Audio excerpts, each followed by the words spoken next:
Pastor Paul, our brother, asked 2 questions based on what you have shared. That Christ is in us, so no more condemnation, according to Romans 8:1, because Christ is in us, and also no more doomsday, we can say that, for us, because we will live forever. I mean, life will go on forever. But looking from Matthew 4, where the devil tempted Jesus so severely, it seems that it is impossible for men to win over the temptations that the devil will bring into man's life. So that makes us weak. Not really make us weak. That put us in a position that we cannot live from the Christ identity in us, from the Christ in us, because temptation in the fact of our lives will defeat the spiritual side of us. That's the question. That's question number 1 that he asked. Yang kedua tadi apa ya Pak Gede? Saya lupa jadinya.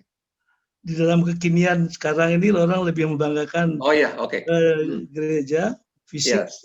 So in nowadays Christianity, people are more into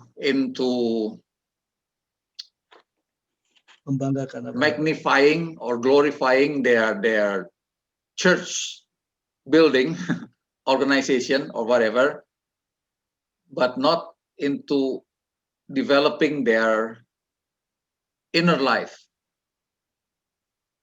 So maybe you can also give comment on that one. Please. The world will always press us. It is part of what it means to be human. Dunia, yang namanya dunia ini atau sistem dunia ini akan selalu menjepit, menekan kita, dan itu adalah bagian dari kehidupan kita sebagai manusia natural. Christ in us is equipment to face the world. Dan Kristus yang di dalam kita adalah perlengkapan, katakanlah senjata rohani kita untuk menghadapi dunia ini. We know who we are and we feed on who he is. Kita tahu siapa kita di dalam Tuhan dan kita terus-menerus makan tentang siapa Tuhan itu sebenarnya buat kita. We face the demons and the dragons of our everyday life the same way Jesus faced the devil in the wilderness. Jadi kita menghadapi iblis atau setan atau apapun roh-roh jahat dalam kehidupan kita sehari-hari serupa dengan Yesus menghadapi setan di padang gurun itu, padang belantara. He asserted that he was a son and he stood on the word. Waktu itu Yesus menegaskan atau bukan menegaskan, maaf, menyatakan dan mengetahui, menyadari bahwa dia adalah putra Allah dan dia berpegang teguh kepada firman Tuhan.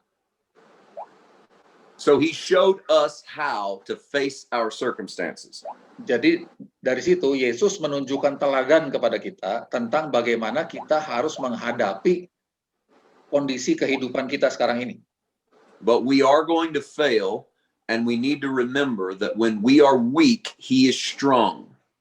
Tapi memang dalam prakteknya terkadang kita akan gagal. Tidak selalu gagal, tapi terkadang kita akan gagal. Dan kalau kita sampai gagal, Tuhan ingin kita ingat bahwa kita memang secara daging lemah, tetapi Dia yang di dalam kita itu kuat.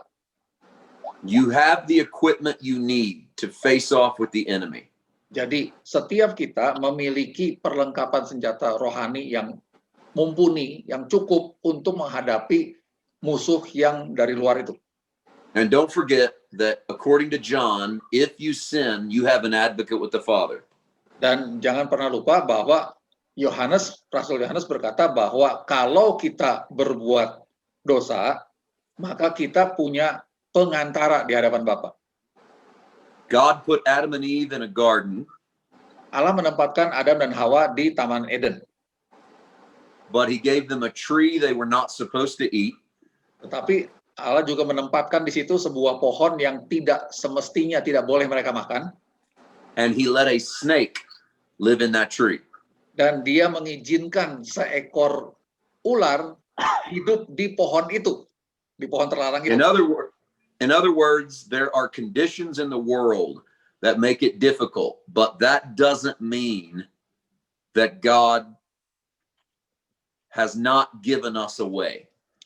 Dengan kata lain, memang kondisi kehidupan ini seringkali sulit, tetapi itu tidak berarti bahwa Tuhan tidak memberikan solusi bagi kita.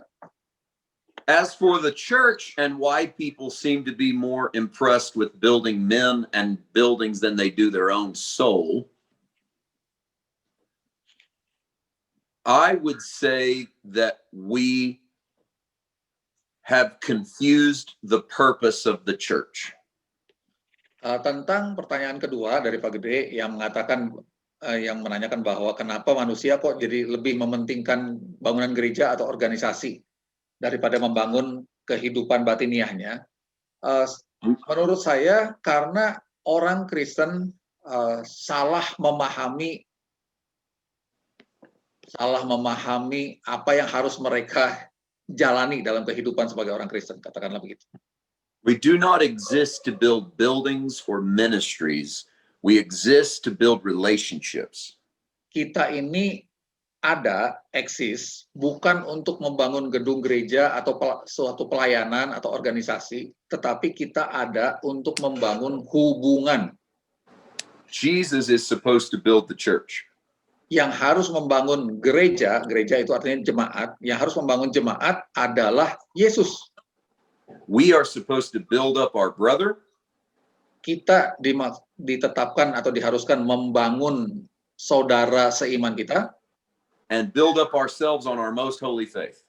Dan membangun diri kita berdasarkan iman yang kudus. And I think we need reminded of that.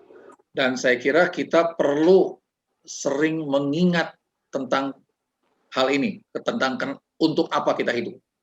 Ya. Ya, saya kira itu Pak Gede. Baik. Terima kasih.